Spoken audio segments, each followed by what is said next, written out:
Hello बच्चों, स्वागत है आपका गवर्नमेंट एग्जाम्स अड्डा में। बच्चों, मैं हूं मानाथ पांडे। इस वीडियो में बात करने वाला हूं क्लास 10th के ऑब्जेक्टिव क्राइटेरिया के बारे में। वे बच्चे जो private, improvement, compartment, additional subject या पत्राचार स्टूडेंट के रूप में परीक्षा देने वाले थे, उनका भी एग्जाम पोस्टपोन तो हुआ। ये तो कहा गया कि ऑब्जेक्टिव क्राइटेरिया आएगी, लेकिन जब रेगुलर बच्चों की ऑब्जेक्टिव क्राइटेरिया आई तो लास्ट में 2 लाइन लिख दिया गया कि इन बच्चों की ऑब्जेक्टिव क्राइटेरिया बाद में आएगी।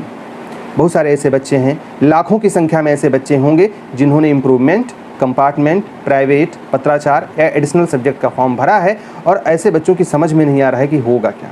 कई दिनों से बच्चे रिक्वेस्ट कर रहे थे, मैं भी प्रयास में लगा हुआ था। मैंने बहुत सारी कोशिशें की हैं आपके लिए, मैंने कभी बताई नहीं, लेकिन कोशिशें बहुत सारी की और उसके फलस्वरूप मुझे कुछ सूचनाएं मिली हैं। अब वो सूचनाएं मैं आपके साथ शेयर करना चाहता हूं। उम्मीद करता हूं कि इस वीडियो से आपको काफ़ी कुछ सुकून मिलेगा। अगर ऐसा है तो आप हमें कमेंट करके ज़रूर बताएंगे और इस वीडियो को लाइक और शेयर ज़रूर करेंगे। बच्चों, आपके लिए वीडियोस बनाते हैं तो उम्मीद करते हैं कि अगर हम आपको रिप्लाई दें, आपके लिए कुछ करें, तो एक सब्सक्राइब आप भी कर लो और दूसरों को भी रिकमेंड करो ताकि वो भी सब्सक्राइब कर लें, हमसे जुड़ें, हमारे इस परिवार का हिस्सा बने, उन्हें ऑथेंटिक अपडेट्स मिले। आओ बच्चों, शुरू करते हैं कि क्लास 10 के ऑब्जेक्टिव क्राइटेरिया के बारे में हमें क्या इन्फॉर्मेशन मिली है। बच्चों, इससे पहले कि मैं आपको ये इन्फॉर्मेशन दूं, जो लोग आपको बरगला रहे हैं, आपको परेशान कर रहे हैं और ये बता रहे हैं कि आपके एग्ज़ाम्स फिर से होंगे, मतलब जो रेगुलर वाले हैं उनके एग्ज़ाम्स नहीं होंगे, जो प्राइवेट, इम्प्रूवमेंट, कंपार्टमेंट वाले हैं उनको परीक्षा देनी होगी तब उनका रिजल्ट आएगा, ऐसी कोई भी बात सही नहीं है और ऐसा कुछ भी होने वाला नहीं है। आप लोगों के ऑब्जेक्टिव क्राइटेरिया पे वर्क हो रहा है और जल्द ही आपको आपकी ऑब्जेक्टिव क्राइटेरिया देखने को मिलेगी। किस दिन मिलेगी, कब मिलेगी, इसकी ऑथेंटिक अपडेट हमें नहीं मिल पाई। एक गेस मिला है तो मैं आपको नहीं बता सकता, क्योंकि पहले भी 2-3 गेस हमको जो मिले थे वो गलत साबित हो चुके हैं। तो जब तक पक्की खबर नहीं मिलेगी मैं आपको गुमराह नहीं करूँगा बच्चों। मैं आपको जो सूचनाएँ मिली हैं वो बता रहा हूँ। देखो, कई सारे मुद्दों पर चर्चा हुई और कुछ प्रॉब्लम्स हैं आप लोगों की जो ऑब्जेक्टिव क्राइटेरिया है उसको डिसाइड होने में। प्रॉब्लम्स क्या क्या थी और किन किन वजहों से आपकी ऑब्जेक्टिव क्राइटेरिया अभी तक नहीं आई है, आप उसको समझ लीजिए। सबसे बड़ी प्रॉब्लम थे इम्प्रूवमेंट वाले बच्चे। मैं उनको प्रॉब्लम नहीं मान रहा, उनकी कंडीशन को प्रॉब्लम मान रहा हूँ, क्योंकि ऐसे बच्चे तो पास हो चुके थे लेकिन उनके अंक कम रह गए थे और उन बच्चों ने फिर से साल भर तैयारी की और परीक्षा के लिए अप्लाई किया कि मुझे परीक्षा दे करके इन विषयों में अपने नंबर बढ़ाने हैं। अब प्रॉब्लम ये आ रही है कि अगर हम इनको नंबर दें तो किस आधार पर दें। अगर इनके पुराने अंकों के आधार पर दें तो वो तो सही नहीं होगा भाई, उतना नंबर तो ये पाए ही हैं। अगर हम इनको ऐसे अपने मन से दे दें और बच्चे संतुष्ट ना हो, वो कहते हैं भैया 99 की तैयारी किए थे, अगर आपकी बार एग्ज़ाम होता तो हम 100 पाते, तो उनको भाई असंतुष्ट रहेंगे, तो उस कंडीशन में उनका कोई फ़ायदा नहीं होगा और हम भी कोई सेटिस्फैक्ट्री आंसर नहीं दे पाएंगे। तो इस वजह से, उनकी वजह से पहला मामला तो यहाँ लटका। दूसरा, अगर उनका एग्ज़ाम करवाया जाए तो भाई अगर हम एग्ज़ाम करवा ही रहे हैं तो फिर रद्द करने का क्या मतलब हुआ, तो कैंसिल करने का कोई मतलब नहीं रह जाता है, तो एग्ज़ाम तो होना नहीं है। दूसरा मुद्दा फंसा क्लास 10 के इम्प्रूवमेंट कंपार्टमेंट और प्राइवेट बच्चों का। एडिशनल सब्जेक्ट भी वाले भी इसी कैटेगरी में आते थे। इनका मैटर क्या फंसा कि भाई इनको अगर हम नंबर दें तो इनका पुराना वाला नंबर हमारे पास अवेलेबल है, बाकी नया कोई नंबर अवेलेबल नहीं है। ना तो इन्होंने स्कूल में पढ़ाई की, ना इन्होंने हाफ ईयरली का एग्ज़ाम दिया, ना पीरियोडिक टेस्ट दिया और ना ही जो रेगुलर बच्चे हैं उनकी तरीके से इनका प्री बोर्ड हुआ है। तो हम ऐसा कोई नंबर तो इनको एलोकेट कर नहीं सकते जैसे उनका दिया है हमने 10%, 30%, 40%। तो एक तो नया डेटा कोई था नहीं, पुराना डेटा इनका अच्छा ही होता तो ये फेल क्यों होते, तो पुराने डेटा के आधार पर हम इनको नंबर दे नहीं सकते थे। एक मुद्दा जो सबसे इम्पॉर्टेंट रहा है और उस जिस पे संभावना है कि जिस पे ज़्यादा, मतलब अभी तो फाइनल कुछ नहीं हुआ है तो मैं अपनी तरफ से फाइनल कुछ नहीं कहूँगा, लेकिन जिस पे ज़्यादातर लोगों की सहमति है, जिस चीज़ की संभावना ज़्यादा है, वो है आपके इंटरनल असेसमेंट मार्क्स। बच्चों, पढ़ाई में डाउट्स आते हैं तो घबराइए मत, सबका सॉल्यूशन है डाउटनेट। बच्चों, अब किसी भी सवाल में आप अटक गए हो या आपसे सॉल्व नहीं हो पा रहा है तो आपको उस क्वेश्चन का फोटो लेना है, उसे क्रॉप करना है और बस 5 सेकंड के अंदर आपको मिलेंगे वीडियो सॉल्यूशंस। फिर चाहे आपका question homework CBSE, UP, Maharashtra, Rajasthan, MP या किसी अन्य बोर्ड का हो, या फिर आईआईटी, जेईई, नीट या फिर 6वीं से 12वीं का कोई भी सवाल हो, सबका जवाब मिलेगा डाउटनेट पर। साथ ही डाउटनेट पर पढ़िए अब कोटा के बेस्ट फैकल्टी जैसे जीबी सर, एनजे सर, आकांक्षा मैम, प्रिंस सर जैसे टॉप टीचर से 3 करोड़ से ज़्यादा बच्चे डाउटनेट ऐप पर पढ़ाई कर रहे हैं। आप भी जाइए और डाउटनेट ऐप इंस्टॉल कीजिए। अब इंटरनल असेसमेंट मार्क्स आपको हर सब्जेक्ट में दिए गए होंगे। 80 की थ्योरी हुई होगी आपकी, 80 मार्क्स की, और 20 मार्क्स का आपका इंटरनल असेसमेंट हुआ होगा और नॉर्मली ज़्यादातर बच्चे उसमें ठीक ठाक परफॉर्म किए हैं, अच्छा खासा परफॉर्मेंस उनका रहा है। और ऐसे बच्चों की ये रिकॉर्ड्स अवेलेबल है पहले से ही सीबीएसई के डेटाबेस में। तो एक क्राइटेरिया आपका ये बन सकता है कि जो ऑब्जेक्टिव क्राइटेरिया डिसाइड करें उसमें आपके इंटरनल मार्क्स को, मतलब जो इंटरनल असेसमेंट वाले मार्क्स हैं उसको महत्वपूर्ण स्थान दें। पहला, आप भी जान लो कि कोई एक चीज़ को मान करके ऑब्जेक्टिव क्राइटेरिया डिसाइड नहीं होगी कि हाँ ऑब्जेक्टिव क्राइटेरिया डिसाइड हो गया खाली इंटरनल असेसमेंट के मार्क्स को। कई सारी चीज़ें कंसीडर की जाएंगी, जैसे रेगुलर के बच्चों में कंसीडर की गई हैं। तो पहली चीज़ कंसीडर की गई है कि उनके पीरियोडिक टेस्ट हुए, फिर हाफ ईयरली हुआ, फिर प्री बोर्ड हुआ, और उसके बाद ओवरऑल जो रेफरेंस ईयर के हिसाब से स्कूल का नंबर रहा है। तो बहुत सारे चेक एंड बाउंस वहाँ लगाए गए। अब यहाँ पर भी ऐसे ही होगा। तो सबसे मेन जो क्राइटेरिया दिख रहा है जिस पे बात होगी या जिसके आधार पर आपको मार्क्स मिल सकते हैं, उसमें सबसे महत्वपूर्ण रोल प्ले करेगा आपका इंटरनल असेसमेंट। दूसरी चीज़ जिस पे बात हो रही है, और वो बात हो रही है कि ऐसे सब्जेक्ट जिसमें वो बच्चे पास थे या जिनमें उनका परफॉर्मेंस सबसे बेस्ट था। फॉर एग्जांपल, आपने प्राइवेट या कंपार्टमेंट के रूप में परीक्षा दी, मतलब पिछली परीक्षा जो आपने दी उसमें कुछ ऐसे सब्जेक्ट रहे हों जिसमें आप पास हो गए हों। मान लो कि आपने 5 सब्जेक्ट या 6 सब्जेक्ट में परीक्षा दी और 6 में से 2 में फेल हो गए, 3 में फेल हो गए, 4 में फेल हो गए, लेकिन 2 सब्जेक्ट ऐसे थे जिसमें आप पास थे। अब जो 2 सब्जेक्ट आपके थे जिसमें आप पास थे, उन सब्जेक्ट को भी महत्व दिया जाना चाहिए, उनके मार्क्स को कंसीडर किया जाना चाहिए, क्योंकि वो आपका अच्छा परफॉर्मेंस था। और ये माना जा सकता है कि जब आपने ठीक से पढ़ाई की थी तो आपके सर्वोत्तम अंक उतने आए थे। मैं जो कह रहा हूँ उसको समझना बच्चों।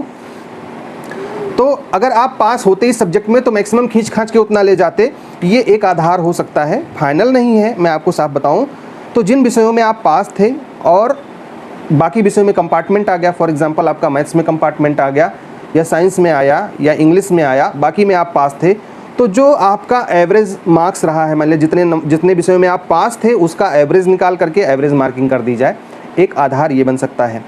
फिर मामला यहाँ फंस रहा था कि भाई कुछ ऐसे भी बच्चे हैं जो सभी विषयों में फेल हों, कुछ ही हैं, ज़्यादातर नहीं हैं, और उन्होंने प्राइवेट के रूप में फॉर्म भरा है। तो जिन बच्चों ने प्राइवेट के रूप में फॉर्म भरा है, सारे सब्जेक्ट में फेल हों, उनके इंटरनल असेसमेंट मार्क्स प्लस उनके उस स्कूल से अगर संभव हो तो उनके रिकॉर्ड्स मांग लिए जाएँ कि भाई इनका प्रोजेक्ट वर्क कैसा हुआ था या इनका अटेंडेंस कैसा रहा था। लेकिन ये भी मिलना संभव नहीं, क्योंकि 1 साल बीत गया, स्कूल ज़रूरी नहीं कि ये सारे रिकॉर्ड्स रखें। तो मामला यहीं पे फंस रहा था और इनके लिए एक विशेषज्ञों की कमेटी बनाई गई थी, जिसके आधार पर डिसाइड किया जाना है कि क्या होगा। एक बात और जो सुनने में आई है जिसको कंसीडर किया जा सकता है, वो है कि जो आपके स्कूल का ओवरऑल परफॉर्मेंस रहा है उसको आधार मानते हुए मार्किंग कर दी जाए। समझ लेना इस बात को बच्चों कि जिस स्कूल में आप पढ़े, मान लिया आप XYZ स्कूल में पढ़े और कई सारे बच्चे आपके पास हो गए आपके स्कूल के, और 10 बच्चे या 5 बच्चे आप फेल हो गए। अब जो बच्चे पास हुए हैं उन सभी बच्चों का एवरेज निकलेगा, जो फेल हुए उन सब का मिला करके, तो वो स्कूल का एवरेज हो जाएगा उस साल का। उस एवरेज के आधार पर आपकी मार्किंग कर दी जाए और उस हिसाब से आपको मार्क्स दे दिए जाएँ, मतलब उसको भी कंसीडर कर लिया जाए। तो जिन 3-4 चीज़ों को कंसीडर किया जाना है उसमें इंटरनल असेसमेंट के मार्क्स सबसे पहले होंगे। दूसरे, आपके उन विषयों के अंकों को कंसीडर किया जा सकता है जिसमें आप पास हुए थे, उसका एवरेज लेकर के उसके अंकों को कुछ वेटेज दिया जा सकता है। तीसरा जिस चीज़ को कंसीडर किया जा सकता है वो है आपके स्कूल का ओवरऑल परफॉर्मेंस। जिस स्कूल में आपने रेगुलर स्टूडेंट रहते हुए पढ़ाई की थी, वहाँ का ओवरऑल परफॉर्मेंस उस साल का क्या रहा है, उसको भी कंसीडर करते हुए उसको भी वेटेज दे दिया जाए। एक और सुझाव गया था, अब उस पर पता नहीं कितनी चर्चा हुई कितनी नहीं, कि इन बच्चों को क्विज़ के रूप में कुछ ऑनलाइन टेस्ट करवा लिए जाए, मतलब एक ऑनलाइन टेस्ट इनकी मोबाइल पे भेजा जाए, रजिस्टर्ड ईमेल आईडी पर भेजा जाए, जिसमें ये जैसे गूगल फॉर्म वाला क्विज़ नहीं होता कि टाइमर चलता रहता है और आप उसमें टिक टिक टिक टिक करके आंसर दे देते हो, तो उस हिसाब से ये था। लेकिन प्रॉब्लम यहाँ पर आ रही है कि भाई सभी बच्चों के पास ईमेल आईडी नहीं है, कुछ जो रिमोट एरिया में रह रहे हैं जिनके पास नेटवर्क की कनेक्टिविटी नहीं है, नेटवर्क कनेक्शन नहीं है, वो कैसे सॉल्व करेंगे। एक तो प्रॉब्लम ये है। दूसरी प्रॉब्लम है कि मान लें सबके पास है भी, तो क्या गारंटी है कि बच्चे जब सॉल्व करेंगे तो उनके साथ में कोई बैठा नहीं होगा और वो सॉल्व नहीं करा रहा होगा। तो ये सारी बातें हैं, लेकिन जो 3 सबसे महत्वपूर्ण बातें हैं जिन पर सहमति बन सकती है या जो आपको अपने ऑब्जेक्टिव क्राइटेरिया में दिखाई पड़ सकता है, वो आपके इंटरनल असेसमेंट के मार्क्स होंगे, आपके उन विषयों का औसत होगा, उन विषयों के औसत अंक होंगे जिसमें आपकी परफॉर्मेंस अच्छी रही है, मतलब जिसमें सबसे ज़्यादा अंक आप पाए हैं और पास हैं। उसके अलावा आपके उस स्कूल का एवरेज लिया जा सकता है जहां से आपने रेगुलर कैंडिडेट के रूप में परीक्षा दी थी, लेकिन किन्हीं वजहों से आप फेल हो गए। तो बच्चों ये बातें हमें सुनने में आई हैं। अब इसमें से किस बात पे फाइनली मुहर लगेगी ये मुझे पता नहीं चल पाया है, तो मैं आपसे झूठ में नहीं बोलूँगा कि यही होगा, लेकिन इसी के होने की संभावना सबसे ज़्यादा है। यहाँ मैंने आपको वो बातें बताई हैं जो प्रस्ताव के रूप में CBSE के पास में बातें थीं जिस पर वो विचार कर रहा है, जिस पे विचार हो रहा था।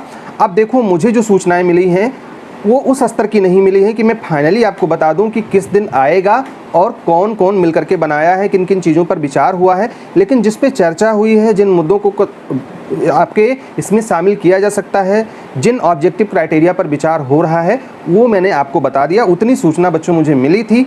बाकी जैसे ही मुझे कोई और सूचना मिलती है वो मैं आपको बता दूंगा। और मैं मानता हूँ कि अगर इन्हीं पर विचार हुआ और यही चीज़ें लागू की गई तो भी आप लोगों का अंक बड़ा अच्छा आ जाएगा। क्यों आएगा? क्योंकि इंटरनल असेसमेंट में ठीक ठाक नंबर पाए ही होंगे।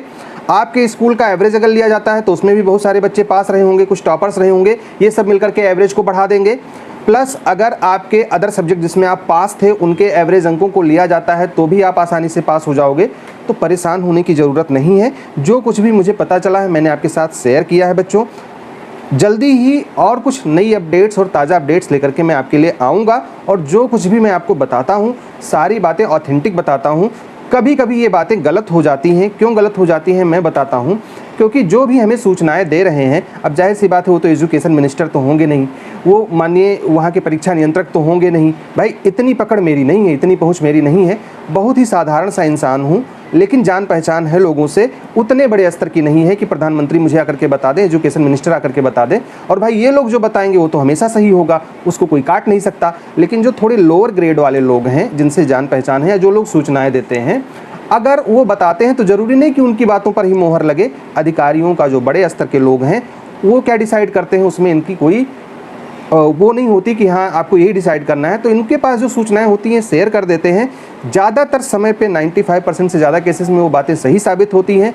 कभी कभार ऐसा भी होता है कि उससे इतर कोई सूचना आ जाती है, और ऐसा कई बार हुआ भी है। लेकिन सूचनाएं हम आपको सही देते हैं। कोशिश करते हैं कि आपका जो मानसिक तनाव है थोड़ा सा कम हो जाए और आप बेहतरीन तरीके से आप अपने भविष्य की पढ़ाई कर सकें और अच्छे से रह सकें, आपको किसी भी तरीके की कोई परेशानी ना हो बच्चों।